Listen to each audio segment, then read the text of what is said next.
नमस्कार बच्चों। आज जिस कविता की बात हम करने जा रहे हैं वो है भगवान बुद्ध के प्रति, जो कि एक बहुचर्चित कविता है और वो सुप्रसिद्ध छायावादी कवि सूर्यकांत त्रिपाठी निराला जी की एक कविता है, जिसमें वो ये बताना चाहते हैं कि भगवान बुद्ध ने जो शांति का, अहिंसा का जो संदेश अपने समय में दिया, वो आज भी इस समाज के लिए भी उतना ही प्रासंगिक है। और वो जो संदेश उन्होंने दिया वो कभी फीका नहीं पड़ता, उसकी ज़रूरत आज के समाज को भी है। तो ये जो कविता है बच्चों, इसको शुरू करने से पहले हम थोड़ा सा परिचय सूर्यकांत त्रिपाठी निराला जी के बारे में ले लेते हैं कि आप सभी को जैसे पता है कि वो सुप्रसिद्ध छायावादी कवि माने जाते हैं और छायावाद के जो 4 स्तंभों में से एक उनका नाम है। तो जैसे कि आप सभी जानते हैं कि 4 स्तंभ कौन से हैं, वो हैं जो मतलब सूर्यकांत त्रिपाठी निराला जी तो हैं ही, उनके साथ साथ जयशंकर प्रसाद और महादेवी वर्मा और सुमित्रानंदन पंत का नाम भी सुप्रसिद्ध छायावादी कवियों में 4 स्तंभों में इन्हें गिना जाता है। तो निराला जी का जो जन्म है वो 1896 में जो है मेदिनीपुर जिला जो बंगाल है, मेदिनीपुर महिषादल प्रांत में उनका जन्म हुआ। और उनके पिता जो थे पंडित राम सहाय त्रिपाठी, वो वहाँ पर वैसे तो वो उन्नाव के रहने वाले थे, लेकिन वो मेदिनीपुर जो है वहाँ पर वो काम कर रहे थे, बंगाल में वो काम कर रहे थे, इसलिए उनका परिवार वहाँ पर था। और उनका जन्म बंगाल में ही हुआ, महिषादल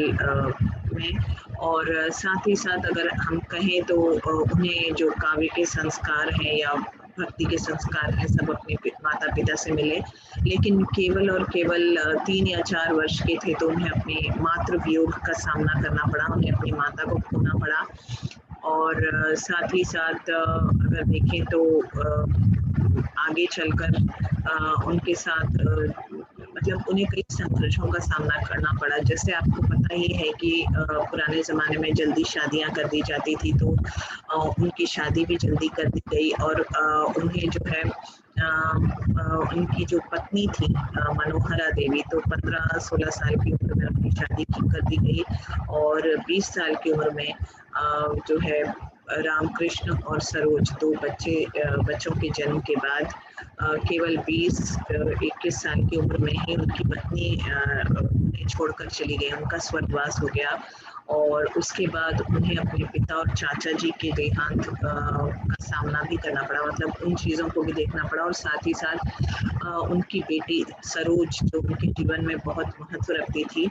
तो सरोज की मृत्यु भी बहुत मतलब केवल 19 साल के आसपास जो है उन्होंने उसकी शादी की थी। और शादी के 1-2 साल के बाद 1935 में उसका देहांत हो गया। तब तो दुखी जीवन की कथा रही ये, जो उनका जो उन्होंने जो कहा है, क्योंकि उन्होंने जीवन में आर्थिक संकटों को झेला, उन्होंने जीवन में काफ़ी सारे परेशानियों को झेला। तो ये उनकी एक व्यथा उन्होंने व्यक्त की। तो कहीं ना कहीं उन्हें जो है, लेकिन उनकी जो कविताएं हैं वो काफ़ी जो है चर्चित कविताएं उन्होंने की। और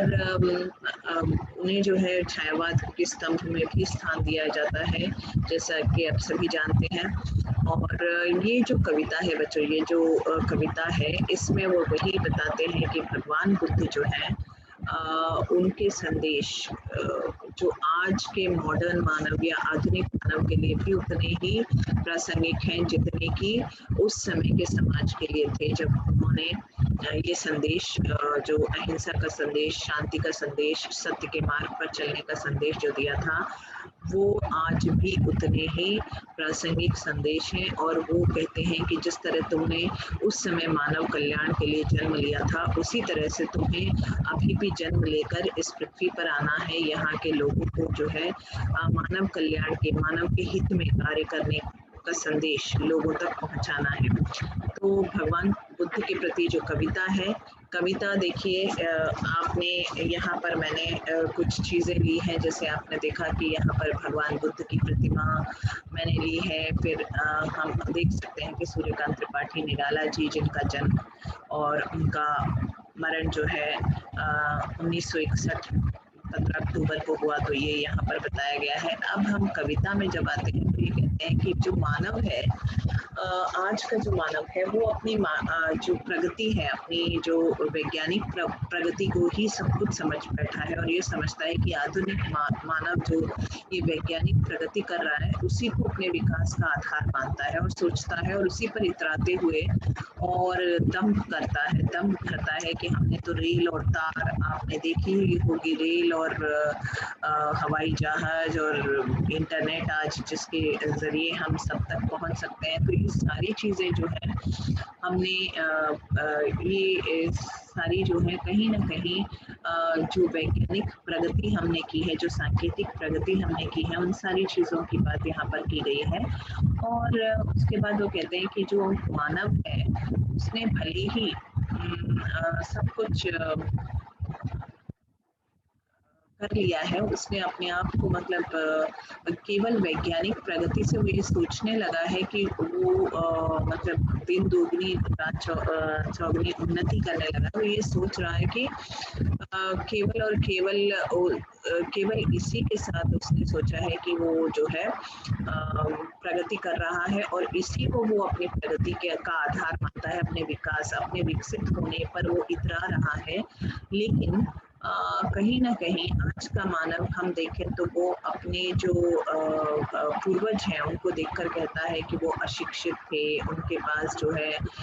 इस तरह की जो सुख साधनों को जिसको हमने जुटा लिया है, शायद वही जो प्रगति का मूल आधार वो जिसे मान बैठा है, उनके पास उन्हें मीलों किलोमीटर चल कर जाना पड़ता था। उनके पास क्या था, ना बिजली ना पानी, मतलब हर चीज के लिए उन्हें संघर्ष करना पड़ता था। तो हमारे जो पूर्वज थे वो अशिक्षित थे, असभ्य थे, तो उनका जीवन कौन सा अच्छा था। मतलब वो एक तरह से क्योंकि वैज्ञानिक प्रगति को ही अपने विकास का आधार मानता है उसी को, लेकिन वो ये नहीं समझ पाता कि वे उसके विनाश का कारण बनता जा रहा है। और तो इसीलिए वो देखिए, मैं कविता की कुछ पंक्तियां आपके सामने पढ़ती हूँ। आज सभ्यता के वैज्ञानिक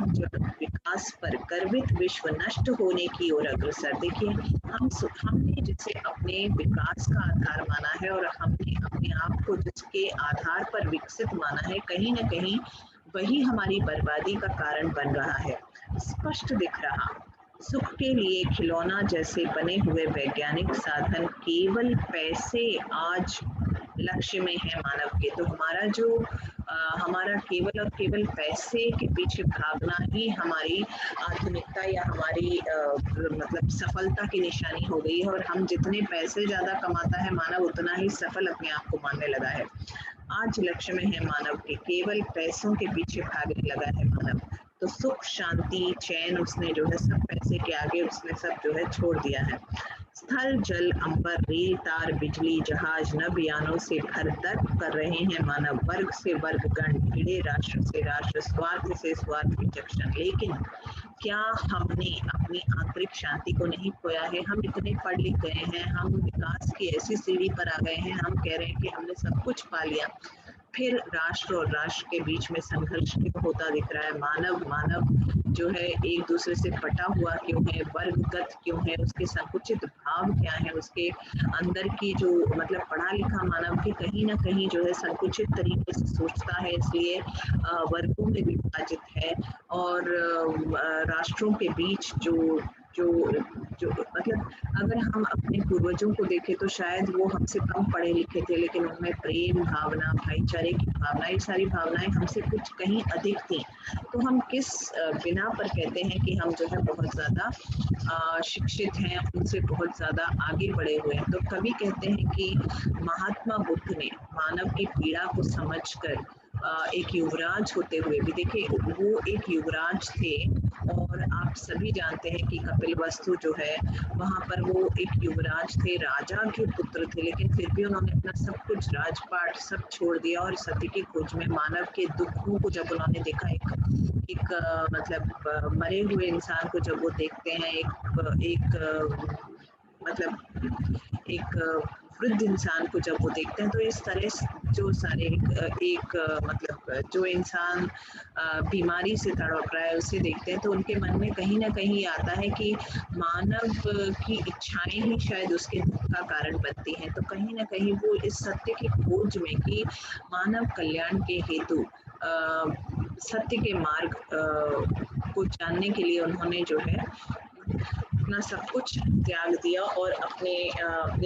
पत्नी और अपने बेटे को सौदा छोड़कर, राजपाट सब ऐशो आराम छोड़कर, जिससे कि हम सारे सुख के साधन उनके पास भी उपलब्ध थे, लेकिन उन्होंने उन सब चीजों को लात मार दी और वो निकल गए मानव कल्याण के लिए, सत्य की खोज करने या मानव कल्याण के लिए कुछ अच्छा उनके मतलब उनके हित में कुछ कार्य करने के लिए, तपस्या करने के लिए वो वहां से अपने राजपाट को छोड़कर चले गए। तो देखिए हंसते हैं जड़वादग्रस्त प्रेत ज्यों परस्पर विकृत नयन मुख कहते हुए अतीत भयंकर था मानव के लिए, पतित था वहां विश्वमन अपटु अशिक्षित वन्य हमारे रहे बंधुगण। देखिए हम जिन्हें ये कहते हैं कि वो जंगलों में रहा करते थे, उनके पास सुख के साधन नहीं थे और वो अशिक्षित थे, अपटु थे, उनके पास कोई मतलब हमारी तरह की जो प्रगति के निशान या जो प्रगति का आधार जिसे हम मान बैठे हैं, ऐसी चीजें उनके पास नहीं थी। नहीं वहां था कहीं आज का मुक्त प्राण वह, तर्क सिद्ध है स्वप्न एक है निर्विवाण यह, विनिर्वाण यह। वहां बिना कुछ कहे सत्यवाणी के मंदिर, लेकिन वहां पर अगर हम देखें तो विनिर्वाण कहा जा सकता है कि वहां पर जो है सत्य की जो खोज उस समय मानव के मन में जो सत्य की अहिंसा की जो अग्नि जल रही थी या जिस मार्ग पर उस समय का मानव चल रहा था, कहीं ना कहीं वो चीज हमारे अंदर खो चुकी है। ठीक है, मानव के मन में जैसे जीवन में निश्चित विमुख भोग से और राजकुंवर त्याग कर सर्वस्थित एकमात्र सत्य के लिए रूढ़ी से विमुख रथ कठिन तपस्या में, देखिए उन्होंने सब कुछ त्याग कर तपस्या में वो रत हो गए, पहुंचे लक्ष्य को और अपने लक्ष्य की प्राप्ति की उन्होंने और तथागत कहलाए। और जब उन्हें सत्य के मार्ग का अनुसरण करने लगे और जब सत्य की खोज, वो जिस खोज में तपस्या में लीन थे और उस निर्वाण की प्राप्ति के बाद उन्होंने जो है उनको तथागत कहा गया और फूटी ज्योति विश्व में मानव हुए सम्मिलित और धीरे धीरे हुए विरोधी भाव तिरोहित। और उस समय के समाज में भी जो अलग अलग धर्मों के बीच या अलग अलग जातियों के बीच जो या अलग अलग लोगों के बीच जो एक विद्रोही भाव पनप रहे थे या एक वैर का भाव जो लोगों में था, तो शायद महात्मा बुद्ध के संदेश जो कि मानव मात्र के हित के लिए थे, उसने उन संदेशों ने वहाँ विरोधी भावों को तिरोहित, विरोधी भावों को कम करने में लोगों की मदद की, समाज की मदद की। भिन्न रूप से भिन्न भिन्न धर्मों में संचित हुए भाव मानव न रहे करुणा से वंचित। देखिए कहीं ना कहीं उन्होंने मानव के लिए कहा कि मानव की जो करुणा का कारण उसकी इच्छाएं हैं और इच्छाओं को कम करके करुणा को या दुख को कैसे कम किया जा सकता है, अपने दुखों पर कैसे जो है दुखों से पार कैसे पाया जा सकता है, दुखों से विमुक्ति कैसे पाई जा सकती है, इसका संदेश उन्होंने लोगों तक पहुंचाया। शांति का संदेश, शांति का जीवन कैसे जिया जा सकता है, सत्य के मार्ग पर कैसे चला जा सकता है, अहिंसा मानव में क्यों होनी चाहिए, क्योंकि मानव मात्र को मानव बनाने के जो गुण है उन्होंने लोगों तक वो संदेश पहुंचाया और लोगों के बीच जो शत्रुता उपज रही थी उनको कम किया। फूटे शत सहज मानवता जल के यहाँ वहाँ पृथ्वी के सब देशों में छलके और उन्होंने अपने संदेश को दूर दराज के अलग अलग देशों में अलग अलग कोनों में पहुंचाने का प्रयास किया। वो संदेश जो उन्होंने उस समाज के लिए दिया था, आज आधुनिक मानव जो केवल और केवल अपने कल्याण के लिए वैज्ञानिक हित ही विकास का मार्ग समझने लगा है, उसे ये समझना चाहिए कि आध्यात्मिक चिंतन या